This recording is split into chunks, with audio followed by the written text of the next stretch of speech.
बने बेसरो सामा मददे क़िबले दी मददे काबे इमा मददे बगिरदा बे बला उस्ताद कश्ती मदद कुन मदद कुन या मुईन अद्दीन चिश्ती कादरी यमनारे या गौसे आज़म मीज़नम दमज़ शेख अहमद रज़ा खां कुतुब आलम मीज़नम बलगल उला बिकमालिही कशफत दुजा बिजमालिही हसनत जमीउ खिसालिही सल्लु अलैहि व आलिही। करूं तेरे नाम पे जां फिदा न बस एक जां दो जहां फिदा दो जहां से भी नहीं जी भरा करूं क्या करोड़ों जहां नहीं। जिसको अपने नबी से जितनी मोहब्बत हो कोशिश करें उतनी आवाज के साथ रसूल और आले रसूल की बारगाह में दुरूद सलाम की डालियां निछावर कर लें। पढ़े बावाज़े बुलंद अल्लाहुम्मा सल्ली अला सय्यिदिना व शफीइना व नबीना व मौलाना मुहम्मदिन मादिल जूदी वल करमी व आलिहि व सहबिहि व बारिक व सल्लिम सलातु व सलामुन अलैका या रसूल अल्लाह सल्लल्लाहु तआला अलैहि वसल्लम।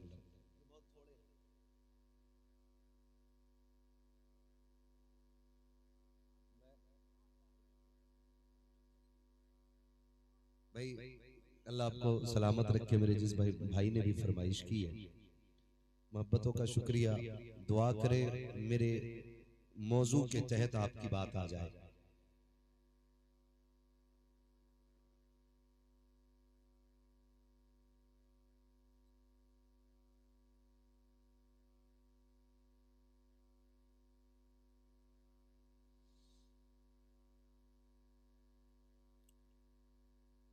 हजारों साल नरगिस अपनी बेनूरी पे रोती है, बड़ी मुश्किल से होता है चमन में दीदावर पैदा। अल्लाह करीम इस कमेटी के तमाम अफराद को सलामत रखे जिन्होंने इतनी अजीम महफिल का इनेकाद किया और दूर दराज से मेहमानों को दावत दे करके बुलाया। खुसूसियत के साथ भाई जुनैद साहब और इनके तमाम अहबाब और रुफका, अल्लाह इनको उम्र खिज़र अता फरमाए, जिन्होंने हम जैसों को बुला करके मेज़बानी की और हमारी इज्जत अफजाई की। अल्लाह इन तमाम अहबाब को उम्र खिज़र अता फरमाए। आपने बड़े अच्छे अंदाज में हिंदुस्तान का वो नायाब लहजा, अनोखा लहजा, निराला लहजा जिसे भाई मोहम्मद अली फैजी कहा जाता है, बड़े प्यार और मोहब्बतों से आपने सुना। अल्लाह ताला भाई मोहम्मद अली फैजी को हासिदीन के हसद शरीरों के शर से महफूज फरमाए। बड़े अच्छे अंदाज में आपने मोहम्मद अली साहब को सुना। अब सच्ची बात यह है कि 2:15 के ऊपर सुई जा चुकी है, ये वक्त सोने का था, लेकिन आपकी मोहब्बतों को सलाम, आप अभी तक बैठे हुए हैं। और मैं तो यही कहूंगा इस बैठने को, मुझसे कई बार कहा लोग आपके लिए आए हैं, मोहम्मद अली भाई के लिए आए हैं। मैं दावे के साथ कहता हूँ यहाँ कोई हमारे लिए नहीं आया है, जितने आए हैं मदीने वाले मुस्तफा के लिए आए बैठे। ये सच्ची बात है, जितने भी आए बैठे हैं हुजूर के लिए आए बैठे हैं। यही वजह है हम कहा करते कि जिसे चाहा दर पे बुला लिया, जिसे चाहा अपना बना लिया। ये बड़े करम के हैं फैसले, ये बड़े नसीब की बात है। वरना आप यकीन करें जो छोटे छोटे बच्चे मैं देख रहा हूं, इतने छोटे बच्चे बड़े से बड़े लालच के लिए नहीं बैठ सकते थे, बड़े से बड़े मतलब के लिए नहीं बैठ सकते थे। ये हुजूर का इश्क है जिसने बैठा रखा है, और ये मेरे महबूब के इश्क की खासियत है कि वो जरूरी नहीं 28 साल के नौजवान के सीने में उतरे। महबूब का इश्क अगर उतरने पे आए तो पत्थरों के कलेजों में उतर जाया करता है। बस इतनी इल्तिजा के महबूब नजरे करम फरमा लें, जितने बैठे हैं सबकी हाजिरी कबूल फरमा लें। अगर हुजूर चाहेंगे तो आज की रात हमारे लिए जरिए निजात बन जाएगी। अल्लाह ताला हम सबकी हाजिरी को अपनी बारगाह में कबूल फरमाए। मैं बस इतनी गुजारिश करूंगा, जो लोग इधर उधर खड़े हैं, मैं बैठने नहीं कहूंगा बाप से, कुछ लोग कहने से पहले ही बैठने लग गए, मर्जी है आपकी, लेकिन इतना जरूर कहूंगा, इतना जरूर कहूंगा आपसे, घर जाना ना तो अपने बाप के कदम चूमना, माँ के हाथ चूमना और कहना माँ सबने बैठ के हुजूर की बातें सुनी थी, तुम्हारे दूध का कमाल था, हमने खड़े होकर हुजूर की बातें सुनी थी। कम से कम उनके साथ इतना सुलूक कर लेना। आप बैठ जाएंगे तो बड़ा अच्छा लगेगा, क्योंकि ऐसा लग रहा है कि जैसे आप सिर्फ देखने के लिए आए हैं। ये जरूरी नहीं है सब बैठेंगे तब मैं गुफ्तगू करूंगा। मेरा अपना एक मिजाज है, चार होने चाहिए लेकिन आशिक होने चाहिए। हाँ, मैं ऐसी भीड़ से भी प्यार नहीं करता जिस भीड़ में किसी एक आशिक के बराबर इश्क ना हो। वो कहा था किसी ने इश्क है तो इश्क का इजहार होना चाहिए, हर गली हर कूचे में प्रचार होना चाहिए। आप मुकद्दर के धनी हो यार, बरेली शरीफ के पास रहते हो। ये मुकद्दर की बात है, शायद किसी को ये हजम ना हो हजम। मैं आईना हूं दिखाऊंगा दाग चेहरे के, जिसे खराब लगे सामने से हट जाए। पूछे मोहम्मद अली भाई से, हम लोग हिंदुस्तान के कोने कोने में जाते हैं, लोग बहुत से तो इसीलिए इज्जत देते हैं कि आप बरेली के करीब रहते हो। इसीलिए लोग इज्जत देते हैं कि आप बरेली के करीब रहते हो। इसलिए लोग बार बार देखते हैं कि आप वहीं रहते हैं जहां शहर बरेली है। हमने कहा बताओ यार, बरेली में क्या ऐसा है जिसके लिए बार बार देख रहे हो? सुरमा है? कहा हाँ है तो सुरमा भी, लेकिन सुरमे से सिर्फ आंखें खूबसूरत होती हैं, लेकिन बरेली में एक अहमद रजा है जिससे जाते खूबसूरत हो जाया करती है,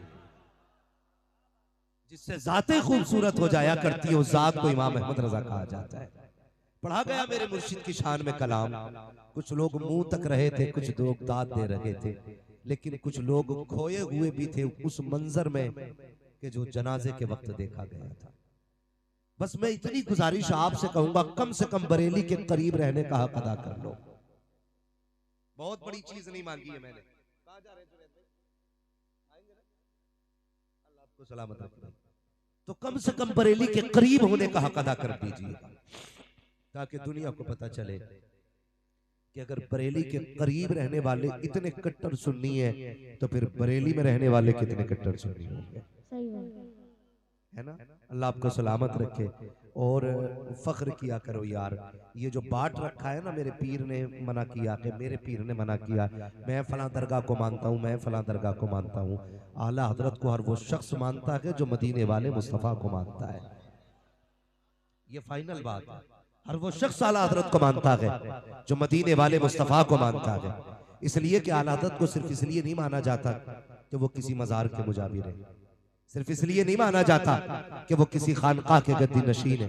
आला हजरत को इसलिए माना जाता है कि उन्होंने पूरी जिंदगी अजमत और नामूस रिसालत पर पहरे दिए, पूरी जिंदगी मुस्तफ़ा की अजमत पर पहरे दिए। और खुदा की कसम इतना डट के पहरा दिया, इतनी डट के पहरा दिया, अब कयामत तक नामूस रिसालत पर अहमद रजा का पहरा रहेगा। हमें फख्र होना चाहिए हम बरेली के पास पैदा हुए। आपका कोई भी पीर है, मुझे इससे मतलब नहीं, मैं टेंशन नहीं लेता हूं, इसलिए कि जिसको आपने चुना है अपनी मर्जी से चुना होगा। आप भी रोटी खाते हैं, घास तो खाते नहीं है। जिसको अच्छा देखेंगे उसी को चुनेंगे, तशबीह गलत हो जाएगी। वरना समझाने के लिए मैं ये कहना चाहता हूं कि आप कुर्बानी का जानवर तलाश करते हैं तो बड़ी छान फटक के लाते हैं, मस्जिद का इमाम लाते तो बड़ी ढूंढ के लाते हैं, फिर पीर भी उतना ढूंढ के लाया करो। ठीक है जी, पीर भी उतना ढूंढ के लाया करो। इसलिए तो मैं ये नहीं कहूंगा कि आप किसके मुरीद हैं, लेकिन इतना जरूर कहूंगा जब तक जिंदा रहना बरेली वाले की वफादार रहना। इस बात को हर शख्स गांठ बांधे, जब तक जिंदा रहना है बरेली वाले के वफादार होके रहना है। अपनी नस्लों को बता दीजिए, बच्चों को बताइए, बेटे इमाम अहमद रजा ने हमारा ईमान बचाया। जब अकीदे चुराए जा रहे थे, जब नजरिए बदले जा रहे थे, तब अबू बकर का सिद्दीक अकबर का अकीदा खोल के इमाम अहमद रजा ने पेश किया था। तब इमाम अहमद रजा ने उमर फारूक आजम का नजरिया हमें बताया था, और यही नजरिया था, और कोई गैब क्या तुमसे निहा हो भला, जब ना खुदा की छुपा तुम पे करोड़ों दुरूद। ये और मैं तो फिर ये बात बोल के कहता हूं फैजी भाई, मैंने बिलग्राम शरीफ में भी अपने आकाओं के सामने कही थी। बिलग्राम शरीफ वो जमीन है जहां एक वक्त में एक मिंबर पे कई कई वलियों के नजारे हो जाया करते हैं। उस जमीन की मैं बात कर रहा हूं। मैंने वहां ये बात कही थी कि अगर कितना भी आप अपने आप को बचा लें कि हम बरेली वाले नहीं हैं, खुदा की कसम जब तक आपका ये अकीदा रहेगा ना, कि नबी गैब जानते हैं, उस वक्त तक आप मसलक आला हजरत वाले हैं। जब तक आपका ये नजरिया है हुजूर जिसे चाहते हैं अता कर देते हैं, उस वक्त तक आप बरेली वाले हैं। भले नारा लगाए ना लगाए, लेकिन ये नजरिया किसने दिया था कि हुजूर जिसे चाहे बख्शवा सकते हैं। आला हजरत ने तो कहा था, एक मैं क्या मेरे इसिया की हकीकत कितनी, मुझसे 100 लाख को काफी है इशारा तेरा।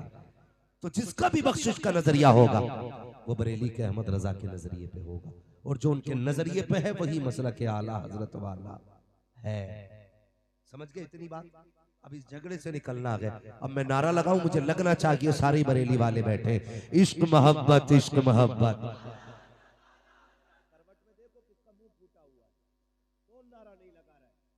और फिर उससे वजह भी पूछेंगे क्यों नहीं लगाया।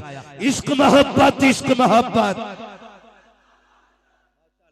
बस यही जज्बा रहना चाहिए, यही जज्बा रहना चाहिए। मसलक और अकीदे में किसी से कोई समझौता नहीं, किसी से कोई समझौता नहीं। हम उससे प्यार करेंगे जो मदीने वाले से प्यार करेगा, करेंगे इंशाअल्लाह। वादा करें सारे इंशाअल्लाह, और जोर से वादा करें इंशाअल्लाह। वहाबियों में दावत खाओगे? क्या करें मौलाना, मौलाना खाला लगती है, जाना पड़ता है।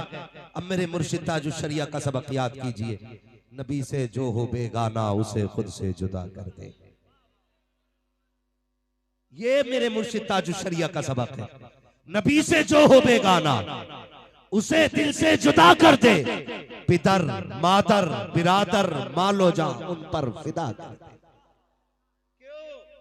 फिर बरेली से आवाज आती है, जब कब्र में पहुंचो फरिश्ते पूछे माँ कुंता तक़ूलु फी हक़्क़ि हाज़ा रजुल, इनके बारे में क्या कहता था, ये जो नूरानी चेहरे वाला है इसके बारे में क्या गुमान था, पगले झांकनी न पड़े, इसके बारे में क्या कहता है जो ये नूर वाला खड़ा है। उस वक्त कोई ये ना कहे बड़े भाई की तरह थे, गांव के चौधरी की तरह थे। बरेली वाले के अकीदे पे रहना ताकि फख्र से ये कह सको इनके बारे में पूछते हो, अरे हकीकत ये है, इन्हें जाना इन्हें माना, न रखा गैर से काम, लिल्लाहिल हम्द में दुनिया से मुसलमान।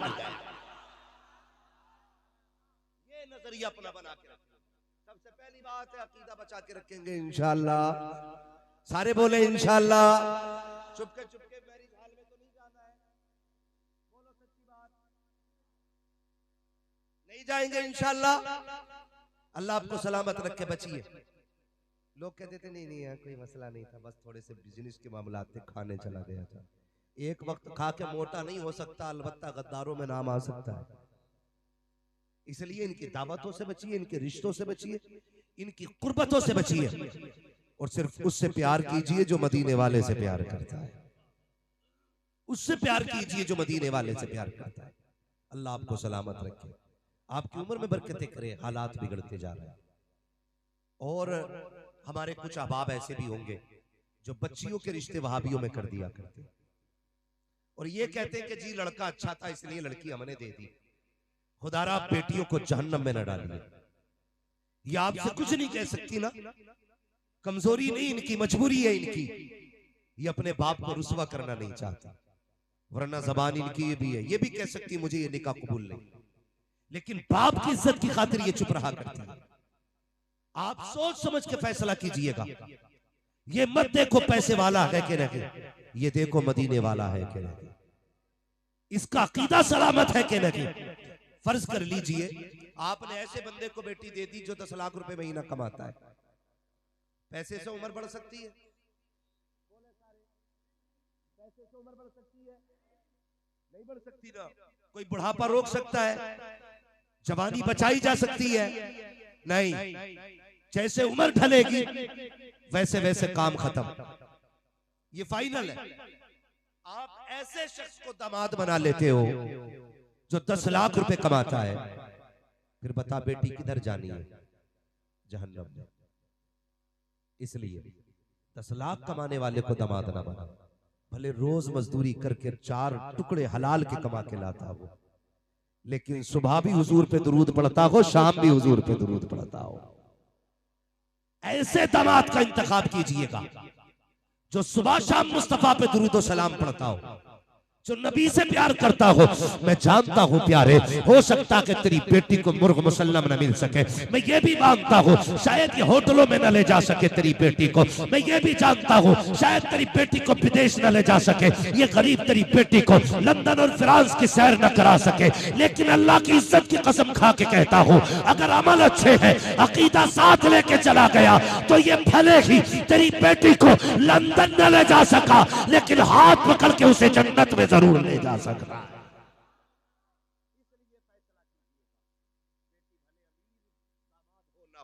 लेकिन मुस्तफा के इश्क का अमीर होना चाहिए। करेंगे इंशाअल्लाह ये काम, सारे बोले इंशाअल्लाह।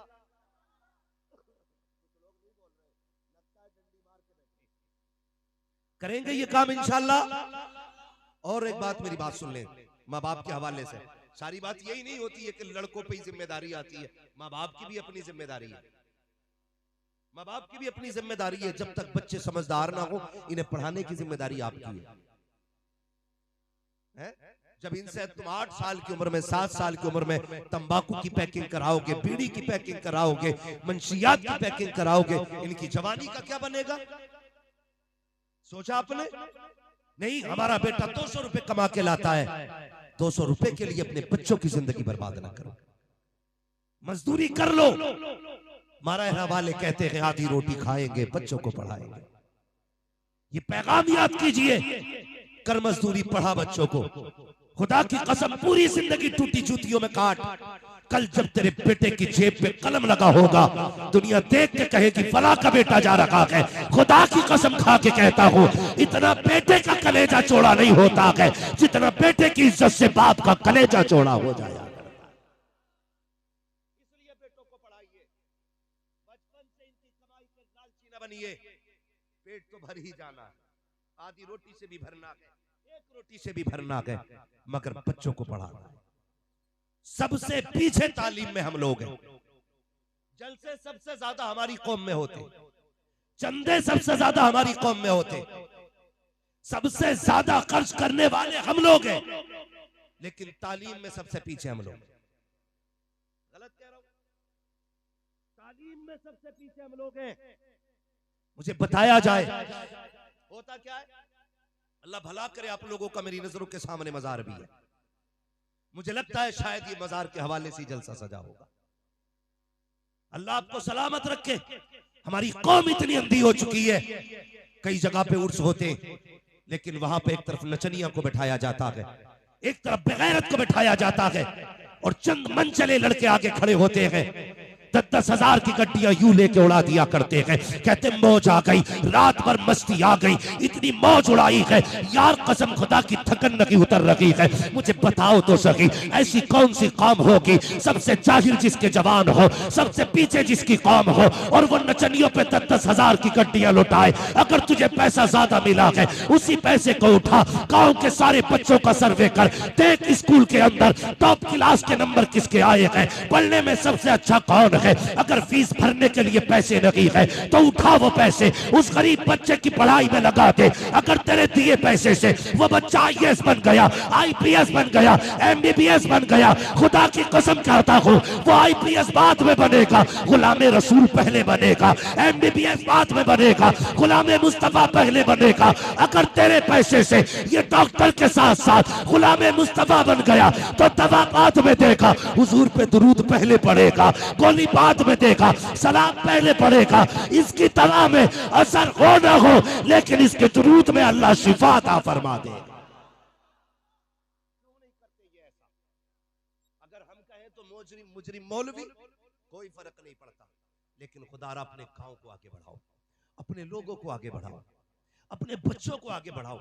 कितने ऐसे लोग हैं जिनके पास जहन तो है, काबिलियत तो है, लेकिन पढ़ने के लिए पैसा नहीं है।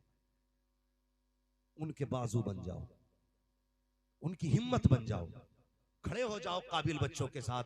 फिक्र न कर, कामयाबी की सीढ़ी चढ़ना तेरा काम है, तेरे कदमों में दौलत की पैरी लगा देना ये मेरा काम है। नहीं कर सकते हम ये लोग, बताओ।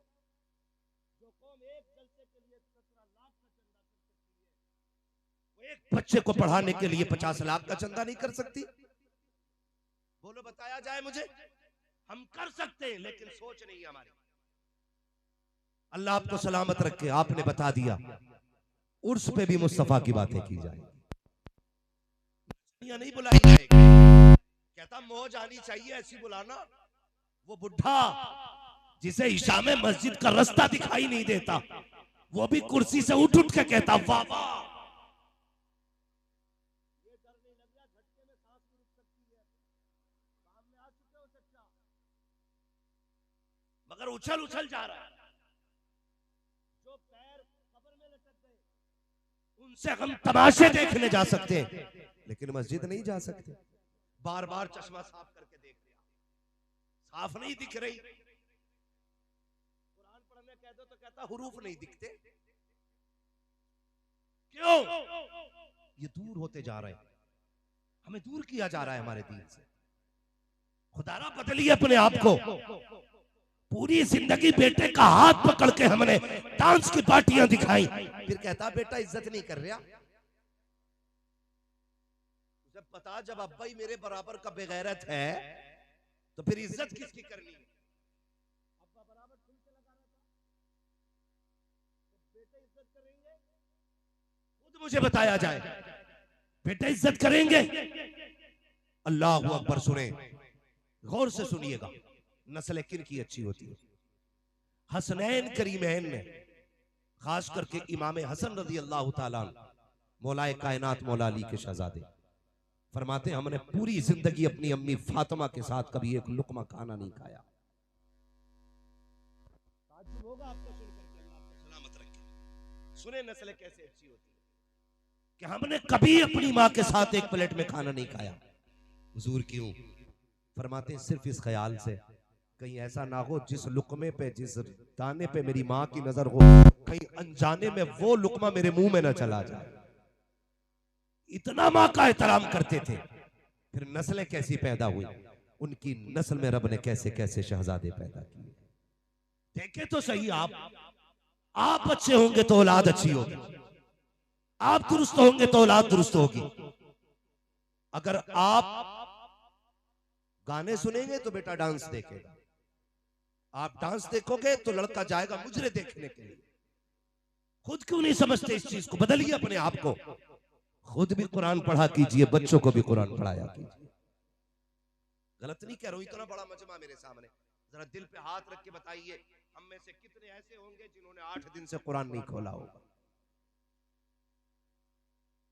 और कितने ऐसे होंगे जिन्होंने महीनों से कुरान नहीं खोला होगा, कितने ऐसे होंगे जिन्होंने साल भर से कुरान नहीं खोला होगा। हम में ऐसे भी होंगे जिन्होंने जिंदगी में कभी कुरान नहीं खोला होगा। ये है हमारी कड़वी सच्चाई। ये कमेटी वाले इतने मेहनत क्यों करते? क्या जरूरत थी इतना बड़े पंडाल सजाने की? सिर्फ यही वजह थी ना कि हमारे कौम के लोगों तक सच्ची बातें पहुंच जाए। जो हम मदरसे नहीं जा सकते वो यहां बैठ के सुन लें। हम में से कितने ऐसे हैं जो कुरान नहीं पढ़ सकते? गलत नहीं कह रहा हूं, जाओ अपने घरों को जाके चेक करो। जब तुम्हारे घर के अंदर सूरज सुबह को निकलता है, बीवी 8 बजे उठ के फ्रिज पे भी कपड़ा मारती है, वॉशिंग मशीन पे भी कपड़ा मारती है, अलमारियां भी झाड़ी जाती है। अगर झाड़ने का नंबर नहीं आता तो कुरान की सफाई का नंबर नहीं आता।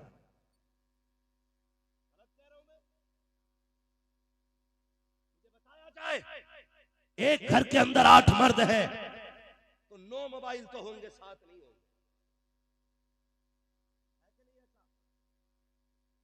अगर घर के अंदर 8 मर्द है तो 9 मोबाइल होंगे, 7 नहीं होंगे। सबके अपने अपने मोबाइल हैं। लेकिन जाओ घरों में जाके चेक करो, एक घर के अंदर 11 अफराद है लेकिन कुरान एक है, 13 अफराद है कुरान एक है। जिस तरह तुम्हें मोबाइल का शौक है, कुरान का शौक क्यों नहीं है? अगर 8 बंदों के लिए 11 मोबाइल हो सकते हैं, 8 बंदों के अलग अलग 8 कुरान क्यों नहीं है? इसलिए कि सबको पढ़ना नहीं आता है। अगर आता भी है तो वक्त नहीं है। खुदा की कसम खा के कहता हूं लोगों, और कुरान पढ़ने के आदी बन जाओ, आदत बना लो कुरान की। जब कयामत का दिन होगा, ये कि कुरान हाथ पकड़ेगा, कहेगा मालिक इसे बख्श दे, ये दुनिया में मुझे सीने से लगाता था, आज मैं इसे हाथ पकड़ के जन्नत में पहुंचाने के लिए आ गया।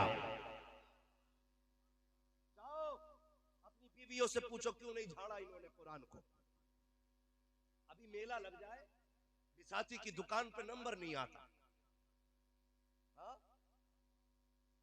नंबर नहीं आता, लंबी भीड़ लग जाती है। ताज्जुब की बात यह है, वही लोग कहते हैं औरतें गलत आती हैं मेले में जिनकी अपनी बेटियां मेले में खड़ी होती हैं। कौन संभालेगा हमें? अगर मेरी बीवी गलत है तो मेरी जिम्मेदारी है, मैं संभालूं। बीवी मेरी हो, मैं इनसे कहूं मेरी बीवी को सुधार दो, तो मुझसे बड़ा नामर्द कौन? आपकी जिम्मेदारी है अपने घर को संभालना, आपकी जिम्मेदारी है अपनी बेटी को शरीयत सिखाना, आपकी जिम्मेदारी है बेटी को तमीज देना।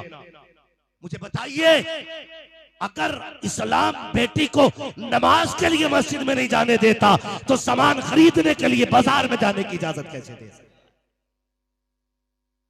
खुद बताओ मुझे। दिल के पपोले जल उठे सीने के दाग से, इस घर को आग लग गई घर के चराग से।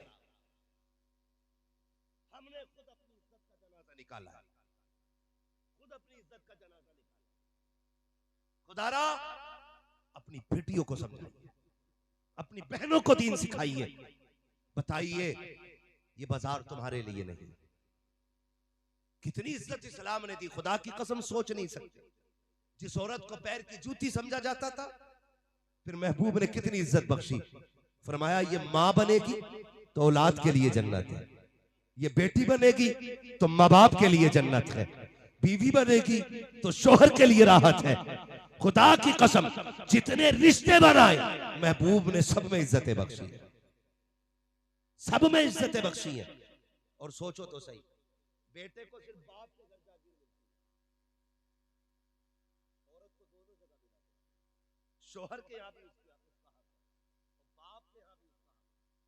ये कमाल की बात है कि खा जाते हैं बेटी के हक और फिर कहते हैं मैंने 9 उम्रें करें। ये तेरे 9 उम्रों से पहले ये देखा जाएगा बेटी का हक दिया था कि नहीं। जहेज के लिए दुनिया लड़ रही है, इतनी लंबी लंबी लिस्ट है। अब तो हद हो गई बेगैरती की, कहते हैं कमरा नाप लेना।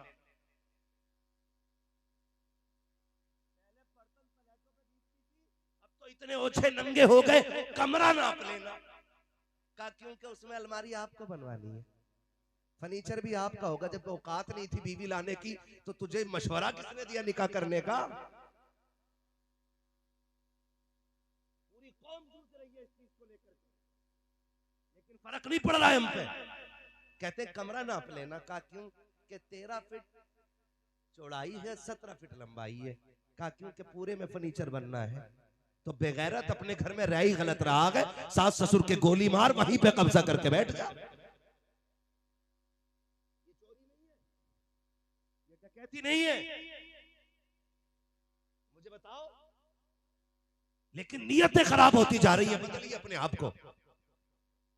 और इसलिए निकाह मत कीजिए कि हमारे घर में दौलत आएगी, इसलिए निकाह कीजिए कि मेरे घर में रब की रहमत आ जाएगी।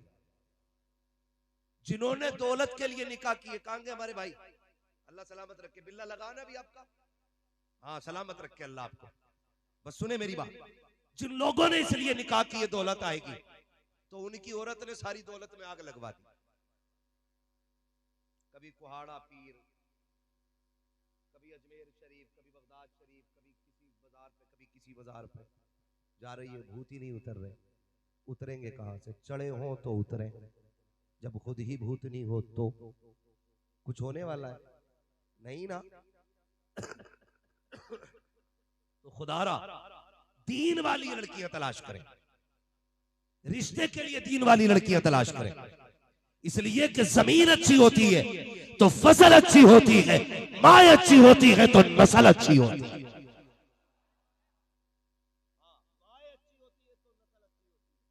लेकिन गैरत खा गई हमारी कौम को, जितनी नंगी टहलने वाली लड़कियां हैं हम उतना ही लाइक करते हैं। अगर पसंद करना है पर्दे वाली लड़कियों को अपने घर की दुल्हन बनाओ, ताकि नस्ल भी हया वाली पैदा, दीन वाली औलाद हो। ये जितने डांस करते मिले ना डीजे पे, पूछने की जरूरत नहीं है, समझ जाना अल्लाह ही मालिक है। समझ गए मेरी बात? और करो मेरी बात को, मैं कहना चाह रहा हूं, मैं जन्नत बांटने नहीं आया, अल्लाह चाहेगा तो बैठे बैठे जन्नत अता कर देगा। वो उसके कर्म के फैसले हैं। माँ अच्छी होती है तो नस्ल अच्छी होती है। माँ कैसी अच्छी होती है, पढ़े आप तारीफ। खुदा की कसम, अगर माओ का तज़किरा किया जाए, लफ्ज माँ इतना मीठा लफ्ज है, अगर जबान पे आ जाए तो दुख मिट जाया करते, लेकिन तकलीफ होती है। हमारा नौजवान माँ को माई नहीं कहता, माँ को माई नहीं कहता, हज्जन कह रहा। बेटा अपनी माँ को कह रहा हज्जन कहां गई, ससुराल जा रहा तो सास को कह रहा अस्सलाम वालेकुम अम्मी, माँ को कह रहा हज्जन। बात सुनो मेरी गौर से, बात हंसने की नहीं है। अंदाज़े बयां मेरा बहुत शौक रकीक है, शायद कि उतर जाए तेरे दिल में मेरी बात। माँ को कह रहा हज्जन, सास को कह रहा अम्मी, अब्बा को कह रहा प्रधान, ससुर को कह रहा अब्बू। नाइंसाफी नहीं है ये? हम ये नहीं कहते सास को अम्मी मत कह, ससुर को अब्बू मत कह, लेकिन कम से कम माँ बाप को तो अम्मा अब्बा कह। ये तुझे उस दिन एहसास होगा कि माँ के कान माँ कहने के लिए कितने बेकरार रहते। बाप कितना बेताब होता है कोई उसे अब्बा कह के पुकारे। जिस दिन तू शादी करेगा और कोई औलाद नहीं होगी, फिर देखना तू किस किस चौखट पे जाएगा भीख मांगने के लिए। फिर पूछना, बताना आकर के कौन सी दरगाह थी जो तूने छोड़ दी थी और बेटे की भीख नहीं मांगी थी। कोई कहेगा 100 किलोमीटर जाना है, वहां जाओ तो औलाद मिल जाती है, तू वहां भी जाएगा। कोई कहेगा 50 किलोमीटर जाओ, तू वहां भी जाएगा। कोई बारिश में बताएगा फला दरगाह पे जाओ, तू भीगता हुआ जाएगा। कोई सर्दी में कहेगा फला बाजार पे जाओ, बगल में हाथ दे के टिटरता हुआ जाएगा, ताकि तुझे एक ऐसा लहजा मिल जाए जो तुझे बाप कह के आवाज दिया करे, जो तुझे अब्बा कह के आवाज दिया करे। खुदा की कसम, जब बरसों के बाद ये ऐसी आवाज कान में आती है, कोई बाप कह के आवाज देता है, खुदा की कसम उस दिन इतनी खुशी बाप को होती है कि अपनी पैदाइश की खुशी भी उसने इतनी खुशी से नहीं मनाई होगी जितने तेरे लहजे की खुशी मनाता है। तुम जानते हो, जब बाप तुम्हें देखता है, तुमसे बार बार बेटा कह के आवाज देता है और तुम्हारी जबान गूंगी होती है, बाप इंतजार करता है वो कौन सा दिन आएगा जब ये मुझे बाप कह के पुकारेगा। एक दिन जब ऐसा आता है, तुम कहते हो अब्बा, इतना सुनना होता है, वो तेरी जान पे कुर्बान हो जाता है। वो बार बार कहता है बेटे बता क्या कह रहा है। तुमने कहा अब्बा वो क्या है, उसने फिर कहा बेटे फिर से कह, उसने फिर कहा अब्बा वो क्या है। तुमसे सैकड़ों बार लफ्ज़ बाप सुनता रहा, उसे प्यार आता था तेरे बाप कहने पर। आज जब तू बड़ा हो गया है, तुझे गैरत आती है बाप कहने पे, शर्म आनी चाहिए। अगर इस बाप ने उंगली न पकड़ी होती तो तूने चलना ना सीखा होता। अगर इसने लुकमे न खिलाए होते, तुझे बोलना नहीं आता। अगर इसने कंधों पे न बिठाया होता, तेरी आंखों में रोशनी न होती। एहसान मान इस बाप का, अगर तेरे आधार में इसका नाम न होता, कोई तुझे कुर्सी पे बैठने की जगह नहीं देता। अगर इसके नाम के साथ तेरा नाम न जुड़ा होता, कोई तुझे इज्जत से न देखता। आज प्रधान कहता है, जमींदार दुनिया कह रही है, ये कमाल तेरा नहीं है बल्कि तेरे बाप के नाम का कमाल है। बता, जिसके नाम का ये कमाल है उसकी जात का अंदाजा कौन लगा सकता। इसलिए बाप की इज्जत किया करो। रहमतुल्लाहि ताला अलैहि ने मसनवी शरीफ में ये वाकया लिखा, सुने सारे बेटे, बहुत गौर से सुनना, अल्लाह आपको सलामत रखे। फरमाते हैं कि बच्चा जब 2.5-3 साल का एक हुआ तो उसके बाप ने प्यार से उसकी तरफ देखा। पहली बार 2.5-3 साल में बच्चे ने कहा था अब्बा। कौन कह रहा है? ये अल्लामा मरहूम रहमतुल्लाहि ताला अलैह, मसनवी शरीफ। कहते उसने अब्बा कहा ना तो बाप उछल गया। कहा क्या बात बेटे? कहा अब्बा वो क्या है? उसने कहा बेटे वो कौआ है। फिर उसने कहा अब्बा वो क्या है? वो मचलता रहा। बेटे वो कौआ है। अल्लामा मरहूम लिखते हैं कि बाप ने 40 मरतबा बताया था बेटे वो कौआ है। उसे इसी बात की खुशी थी कि बेटा हर बार में अब्बा कह रहा था, इसी बात की खुशी थी कि बेटा हर बार में अब्बा कह रहा था। उम्र बीत गई, बुढ़ापा आ गया बाप का। बेटा जवान था, उसने सोचा चलो भी इसको भी आजमाया जाए। उसने कहा बेटे बुढ़ापा आ गया, नजर कमजोर हो गई, वो दीवार पे क्या बैठा है? इम्तिहान लेना चाहता था बेटे का। बेटे ने कहा जब दिखता नहीं तो देखने का शौक क्यों करते हो? पहला ताना दिया। कहा बेटे बताना क्या है? तो बेटे ने जब पूछा, बेटे ने कहा अब्बा वो कौवा है। बाप ने कहा बेटे बुढ़ापा आ गया है, जरा जोर से बोल, मैं सुन नहीं पा रहा हूं। उसने गुस्से में कहा जब ऊंचा सुनते हो तो क्या जरूरत है शोर करने की? कहा बता ना बेटे क्या है? कहा कौवा है। तीसरी बार पूछा, उसने झुंझला के कहा तुम पागल हो गए हो? बाप रो दिया। उसने कहा नहीं बेटे, मुझे भी पता ये क्या बैठा है, लेकिन मैं ये देखना चाह रहा था कि मैंने बचपन में तुझे 40 मरतबा बताया था कि ये जो दीवार पर बैठा ना ये कौवा बैठा है, बस तू 3 बार में थक गया। मैंने तुझे 40 बार तेरा मत्था चूम के कहा था बेटे ये कौवा बैठा है। खुदा की कसम ये बाप होता है, बाप होता है। बड़ी कुर्बानियां होती हैं बाप की भी, लेकिन इसमें गलती हमारी भी हुई है। हमने मिंबर से सिर्फ माँ की शान बताई, कभी बाप की बात ही नहीं बताई। माँ ये होती है, माँ ये होती है। खुद बताओ, हम अगर इसका अंदाजा आपको रोड पे भी चलोगे तो हो जाएगा। हर गाड़ी के पीछे लिखा होता माँ की दुआ ठंडी हवा, माए ठंडी छाए, माए ये माए वो। कभी बाप के लिए किसी ने आज तक 2 जुमले नहीं बोले। क्यों? बाप दुश्मन था तुम्हारा। ये उस दिन एहसास होगा तुम्हें जब तुम्हारा बेटा तुम्हारी मेहनत की पढ़ाई के बाद कामयाब होकर के जब अपनी काबिलियत से साइकिल खरीद के लाएगा और उसके पीछे लिखेगा ये मेरी माँ की दुआ है, तब तुम्हें लगेगा कि बाप को कितनी तकलीफ होती है। तब तुम्हें एहसास होगा। खुदारा जब कोई चीज खरीदा करो, ये मत कहा करो ये सिर्फ मेरी माँ की दुआ है, बल्कि ये कहा करो ये मेरे माँ बाप की दुआ है, ये मेरे माँ बाप की दुआ है। नसीब वाले जिनके सर पे माँ बाप का साया है। रोगे यार अगर ये नहीं होंगे, रोगे अगर ये नहीं होंगे। और लिख लो मेरी बात, जब बचपन में बाप चला जाता है ना औलाद की, तो जवानी कितनी मुश्किल से आती है ये कोई औलाद से पूछे। और जिनके सर पे बाप का साया होता है वो कब जवान हो गए पता ही नहीं चलता है, इसलिए कि सारे दुख बाप अपने कंधे पे ले लेता है। ये जो सुख में जी रहे हो ना, बाप की पीठ पे इन दुखों का निशान तुम्हें मिलेगा। मैं पीरों का मुखालिफ नहीं, लेकिन दिल दुखता है। लोग कहते हैं कि मेरे पीर के हाथ ना गुलाब जैसे मुलायम है। खुदा की कसम, तूने पीर के मुलायम हाथ तो देखे, लेकिन बाप की कभी हाथों की ठेठे नहीं देखी। तुझे क्या पता पीर के हाथ मुलायम क्यों है और बाप के हाथ मजबूत क्यों है? अगर बाप ने भी 10 साल एसी में बैठ के गुजारे होते ना, इसके भी हाथ एसी जैसे मुलायम होते, गुलाब जैसे। लेकिन नहीं। तुझे पता है जब तूने 6ठी क्लास पास की थी और तेरी फीस भरने के लिए पैसे नहीं थे, इसी बाप ने मई जून की गर्मी में कमर पे ईंटें रख करके ना ओवर टाइम ड्यूटी करके तेरी फीस भरी थी। क्यों भूल गए बाप के एहसान को? क्यों याद नहीं रहा तुम्हें बाप यार? यही था वो जो सर्दियों में साइकिल से जाता रहा, यही था वो जो बारिश में भीग के जाता रहा, यही था वो जो गर्मी में तपती हुई धूप में 60 ईंटें लेके चढ़ता रहा। क्यों भूल गए इसके एहसानात को? क्यों? इसका अपना शौक था? नहीं। एक दिन बेटे ने कहा था अब्बा मुझे वैसे जूते चाहिए जो फला के बेटे हैं, फला के बेटे के हैं। ये रोता हुआ गया था और जाकर के अपने मालिक से कहा था 3 दिन की एक्स्ट्रा मजदूरी दे दो, मैं ओवर टाइम ड्यूटी करके तुम्हारा कर्ज उतार दूंगा।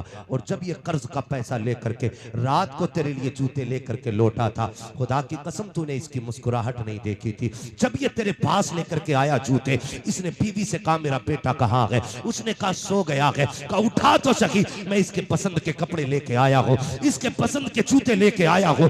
जब इतना कहा था, तूने उठ करके नींद में अपनी आंखें मसल के जूतों को देखा और तू दौड़ के बाप के कदमों से लिपटा था। पूरी जिंदगी में ये इतना खुश नहीं हुआ था जितना तेरे चेहरे की मुस्कुराहट देख के ये खुश हो गया था। एक तेरी खुशी को पूरा करने के लिए इस बाप ने कितने दुख उठाए और तुझे कितनी खुशियां बख्शी।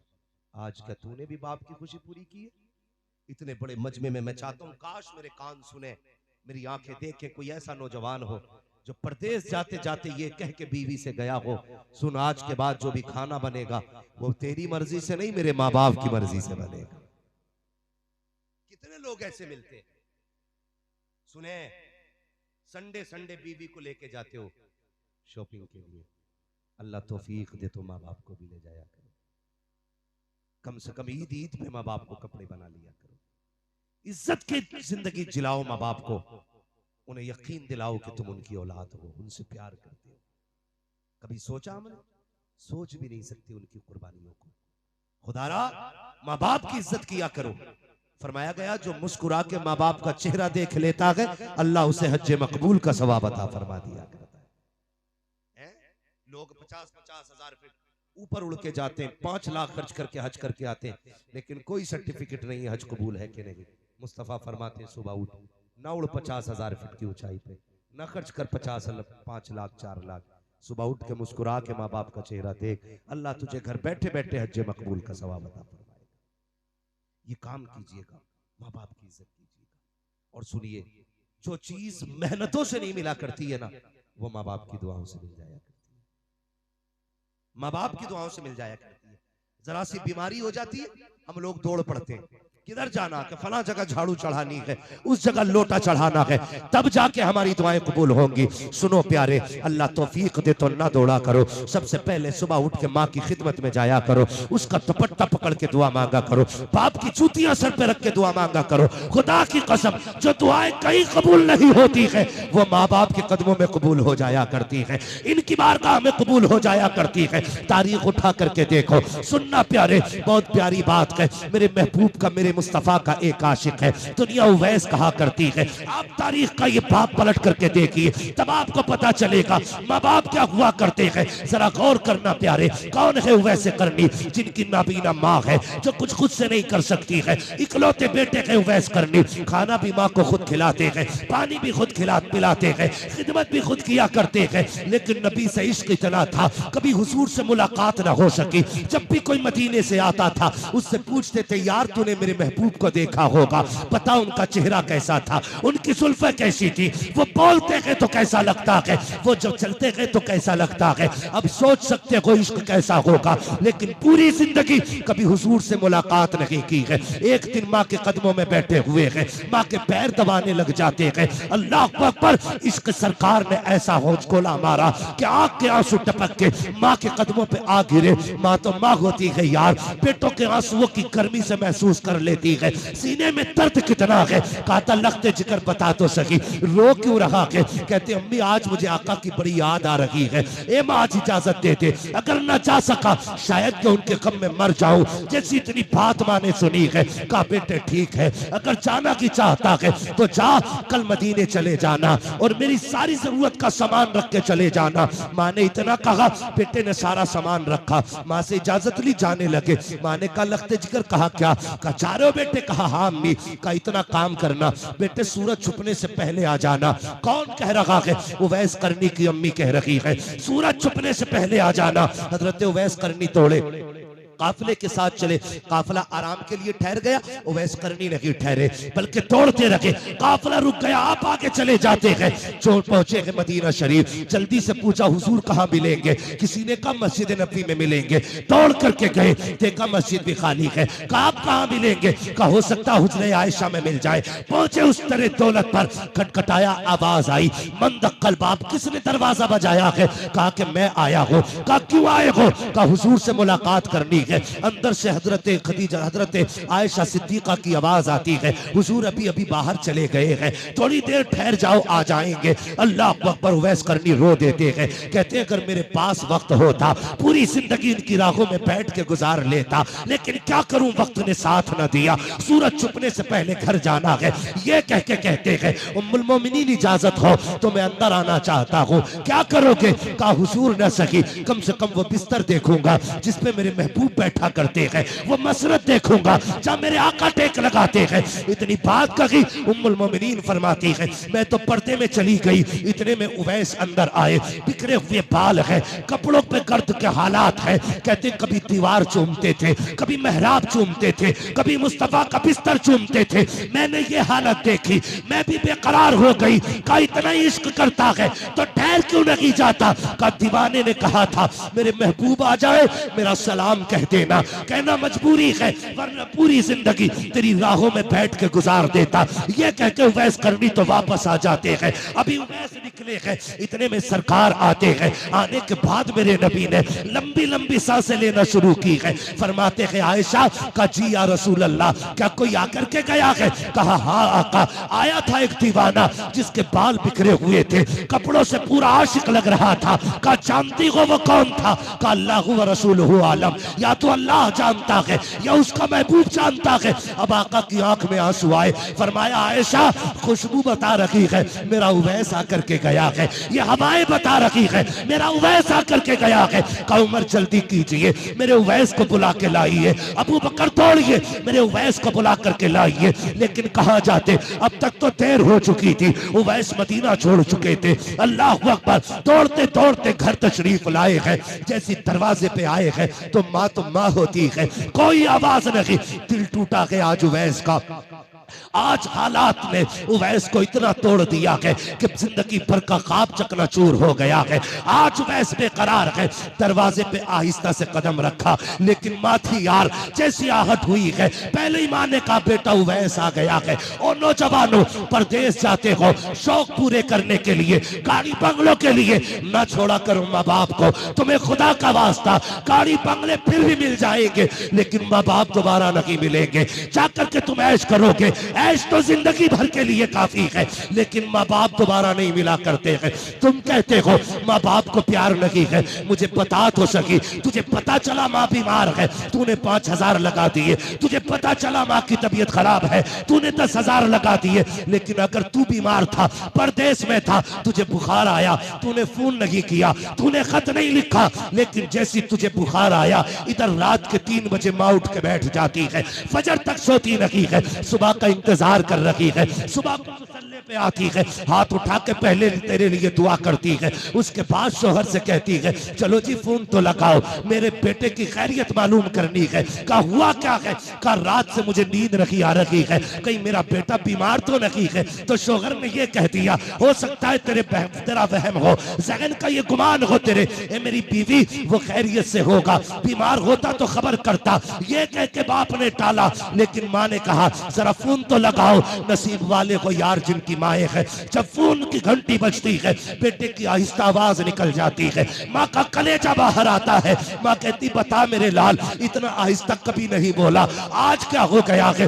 बेटा कहता माँ 3 बजे से बुखार में हूँ। ओ यार जैसी इतना कहते हो, माँ थप जाती है, कहती हाँ बेटे मुझे 3 बजे से बेकरारी थी, मुझे बता तो सही ये कौन सी ताकत है, ये कौन सा तार था? बिना फोन के माँ को पता चल गया बेटा बीमार है, बिना खबर के माँ को पता चल गया। सुनिए, सबसे राब्ता करने के लिए फोन की जरूरत होती है, माँ से राब्ता करने के लिए दिल की धड़कनों की जरूरत होती है।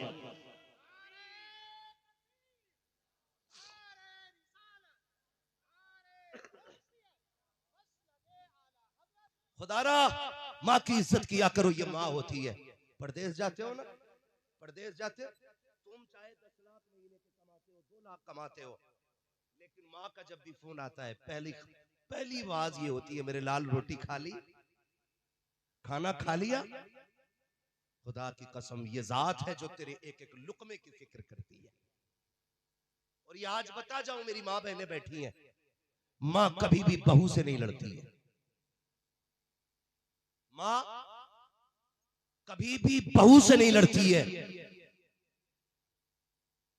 माँ सिर्फ इसलिए लड़ती है बेटे की बीवी से, वो अपने घर की बहू में अपने जैसी एक औरत देखना चाहती है। वो ये चाहती है ये मेरे बेटे की वैसे कदर करे जैसे मैंने की थी। माँ कब लड़ती है बहू से? जब देखती है बेटा सुबह लड़के फाके से चला गया, फिर माँ बेकरार होती है। जब देखती है बेटा शाम को थक के आया, बहू ने अपनी इतनी बातें सुना दी, वो बिना खाए सो गया, फिर माँ लड़ेगी। माँ बहू से नहीं, माँ एक माँ से लड़ती है। माँ ये चाहती है जैसे मैंने बेटे की कदर की है ना, तू मेरे बेटे की कदर कर। और याद रखिएगा, जो बहुएं माँ के बेटों की कदर करती हैं वो शोहर की भी प्यारी होती है, शोहर के माँ बाप की भी प्यारी होती है। ये याद बरसों से ख्वाब देखती रही, जिसे चांद का टुकड़ा कहती रही, उससे क्यों लड़ेगी मां? सिर्फ उससे लड़ती है जो उसके बेटे को तड़पाती है। खुदारा मेरी बहनों, मेरी माओ, इतनी सी गुजारिश है, अपने अपने शोहरों की इज्जत किया करो, कदर किया करो अपने अपने शोहरों की। फजर में उठ के ना चूल्हे पे चढ़ के अब झूला दामन फैला के ये ना कहा करो अल्लाह करे तुझे मौत आ जाए, तू लौट के ना जा, तू ट्रक के नीचे दब के मर जाए, ये ना कहा करो। तुझे क्या पता जिस दिन ये कफन में लिपट गया ना, उस दिन तेरी सारी बादशाहत चली जाएगी। जिसके लिए हाथ उठा के बद्दुआएं कर रही है, इससे तेरे घर की सल्तनत चमक रही है, इसके कदमों से तेरे घर में बरकत है। जब ये जाया करे बद्दुआ ना किया कर, मुसल्ला बिछा के रब से इसकी जिंदगी की भीख मांगा कर। ये कहा कर मालिक सुहाग के जोड़े में छोड़ के गया है, सुहाग के जोड़े में मिलाना। तू नहीं जानती है जब तक ये कहे तेरे हाथों में कंगन भी अच्छे लगते हैं, जब तक ये कहे तेरे नाक कान का जेवर अच्छा लगता है, जब तक तू ये कहे तेरे रंग बिरंग के कपड़े अच्छे हैं, जिस दिन ये चला गया लोगों को तेरी सूरत भी अच्छी नहीं लगेगी, तेरी सूरत भी अच्छी नहीं लगेगी। इसलिए शौहरों की इज्जत किया करो और कभी भी किसी माँ के लाल को तड़पाना मत, वरना माँ तुम्हें बख्शेगी नहीं। आके कहती है ऐसा तावीज दे दो मेरी सास का मुंह बंद हो जाए,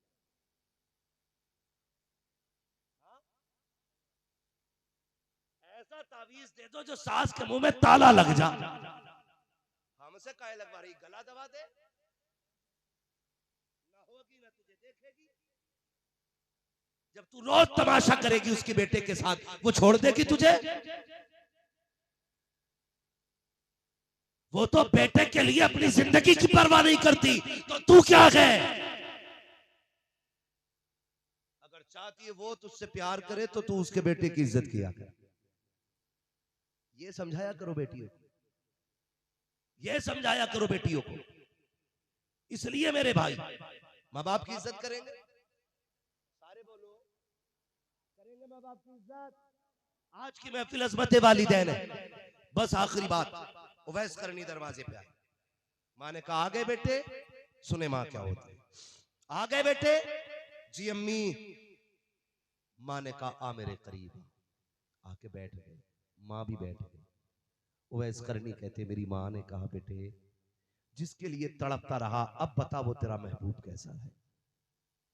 जब इतनी बात कही ना तो अब फिर इश्क ने अंगड़ाई ली, बेकरारी बड़ी, जब्त के बंधन टूटे, फूट के रो दिए। कमा जिस महबूब की बात कर रही मैं देख नहीं पाया उसे। कहा क्या हुआ? कमा मैं गया हुजूर थे ही नहीं मदीने में। कहा बेटे इंतजार कर लेता। कमा इंतजार कैसे करता?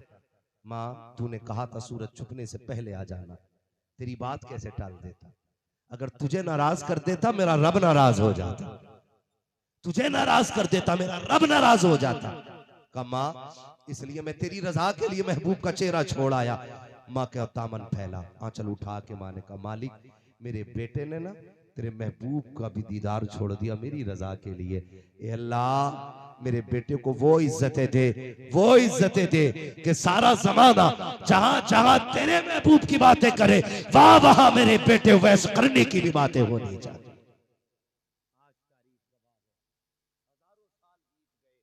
तारीख के औराक में आज भी उवैस करनी का नाम जिंदा है। कैसे? माँ ने दुआ दी थी, इसलिए आप भी माँ से दुआ लिया करें। एक होता दुआ करवाना, एक होता दुआ लेना। दुआ करवाते तो सब है, लेता कोई कोई है। करवाने का मतलब ये होता दुआ कीजिए, 500 रुपए दिए दुआ कीजिए, हमने कहा चल भाई 500 वाली दुआ कर दो, 10 रुपए दिए दुआ करना हजरत, चल भाई 10 वाली दुआ कर दो। हमारे यहाँ तो ग्रेड चलता है ना, है? हमारे यहाँ तो लेबल होता 100 रुपए में 100 रुपए की दुआ होगी, 500 में 500 की, हजूर को 1000 दो तो 1000 की दुआ।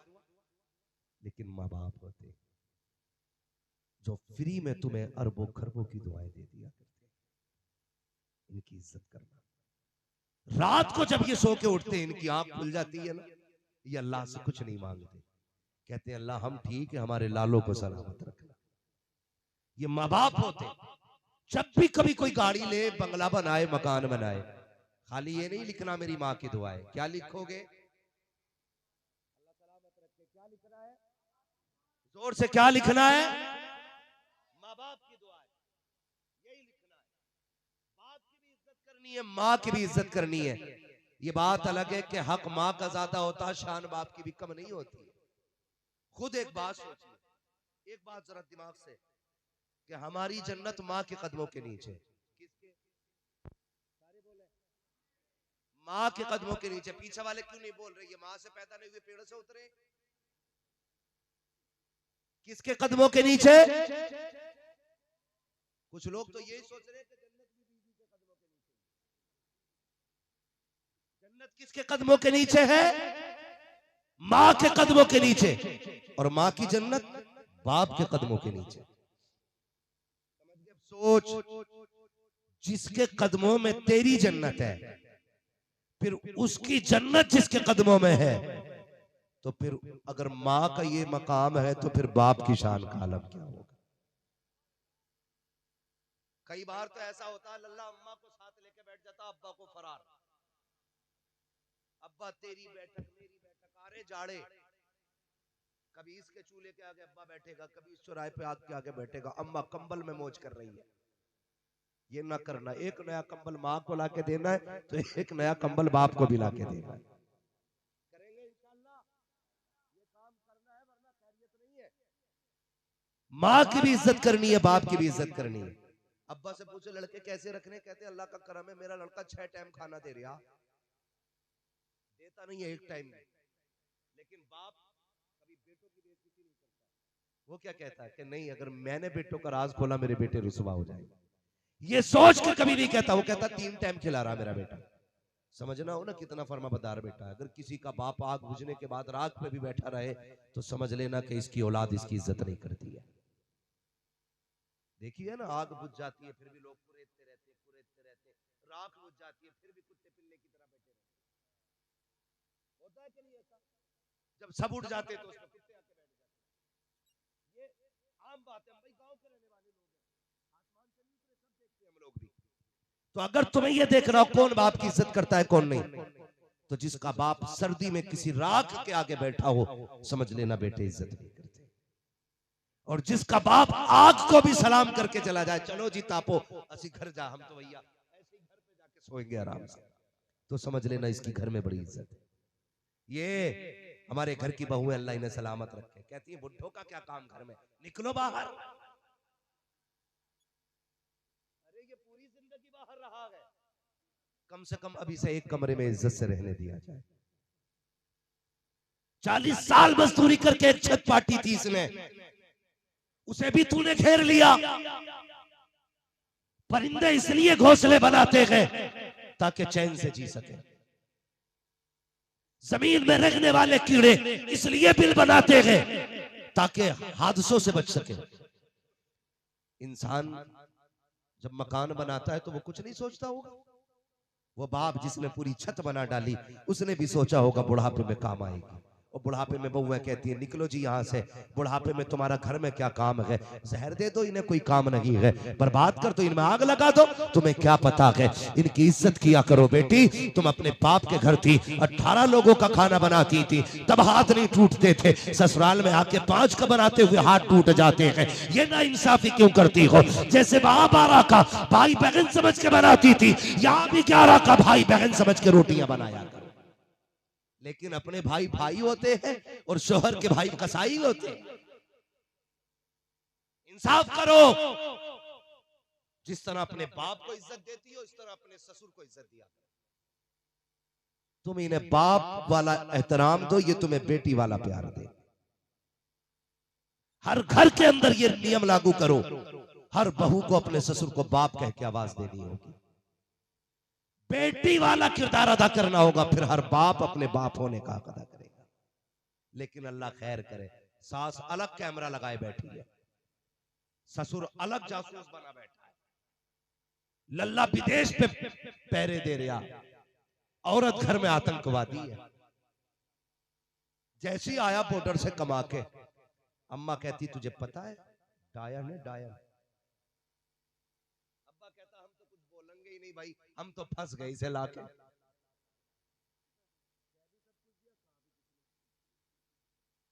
ये हालात है हमारे घरों के भाई। कह भी सब कुछ दिया, कहा भी कुछ नहीं। क्या हुआ? का 1.5 महीना हो गया इसे घर में आए हुए।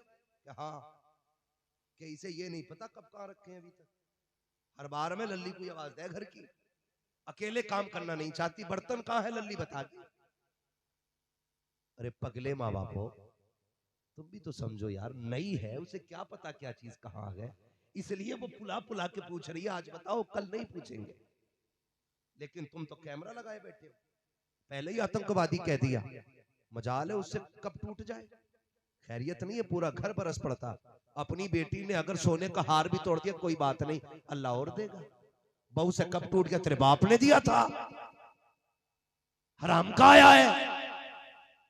भाई साहब ये बर्दाश्त करती है 6 महीने, जब बात बर्दाश्त के बाहर फिर जो लठियां चलती है दोनों तरफ, फिर ससुर इधर भाग रहा, सास उधर। कह रहे बहू टिकने नहीं दे रही, बहू टिकने नहीं दे रही। ऐसे काम न करो, तुम बहुओं को बाप वाला प्यार दो, ये तुम्हें बेटी वाली जिंदगी अता करके दिखाए। ये कीजिए अगर घर बचाने तो। ये बातें यूनिवर्सिटी में नहीं बताई जाएंगी, ये बातें कोई हुजूर का नौकरी बता के जाएगा। हाँ, और लड़कों तुमसे भी गुजारिश है, बीवी के पल्लू की खुशबू की आई, माँ बाप को भूल गए, कमरा बंद करके सोरी अम्मा कराती रही, पूरी रात पानी देने को तैयार ना हुआ। ऐसा ना किया करो। बीवी का भी हक अदा करे, माँ बाप का भी हक अदा किया करे। बीवी का भी हक अदा करे। और अगर बीवी मजबूर कर रही है आपको माँ बाप को छोड़ने पे, तो ठोकर मार दे ऐसी बीवी को जो माँ बाप से जुदा करे। इसलिए बीवियां 1000 मिल सकती हैं, माँ बाप 1000 नहीं मिल सकते। लेकिन सबसे पहले बीवी को बैठा के कहता मेरे अब्बा से होशियार रहिए, चोर है पहले से। जब बेटा ही अब्बा को चोर कहेगा बहू इज्जत करेगी। तो हमारी अम्मा भी हाथ लपके, वो जहेज देखने गई थी, घड़ी चुरा ली थी, अलमारी में ताला लगा के रखी। भाई जब तू ये कह देगा वो इज्जत करेगी? बोलो भाई, सुराख तुमने किया, सैलाब तो आने ही है। तो सुराख ना करो ताकि सैलाब ना आए। इज्जत करो माँ बाप की, माँ बाप का एहतराम सिखाओ, खुद भी सीखो, औलाद को भी बताओ जैसी करनी वैसी, जैसी करनी वैसी। आज तुम बाप की इज्जत करोगे, कल तुम्हारी औलाद तुम्हारी इज्जत करेगी। आज तुम माँ बाप की इज्जत नहीं करोगे, कल तुम्हारी औलाद तुम्हारी इज्जत नहीं करेगी। फरमाया गया वबिल वालिदैन एहसाना, जब तक जिंदा रहो माँ बाप के साथ उसने सुलूक करना, अच्छा बर्ताव करना उनके साथ, उनसे प्यार करना, उनकी इज्जत करना। माँ से भी प्यार किया करो, बाप से भी प्यार किया करो। वो कहा था मुनव्वर राना ने, बुलंदियों का बड़े से बड़ा निशान छुआ, उठाया गोद में माँ ने तब आसमान छुआ। आप कितने भी ऊंचे हो जाओ, माँ बाप की दुआओं से बुलंद नहीं हो सकते हो। बुलंदी चाहते हो, माँ बाप की इज्जत किया करो, माँ बाप का एहतराम किया करो। बस वक्त हो चुका है बहुत ज्यादा। नहीं नहीं भाई, बहुत ज्यादा वक्त हुआ,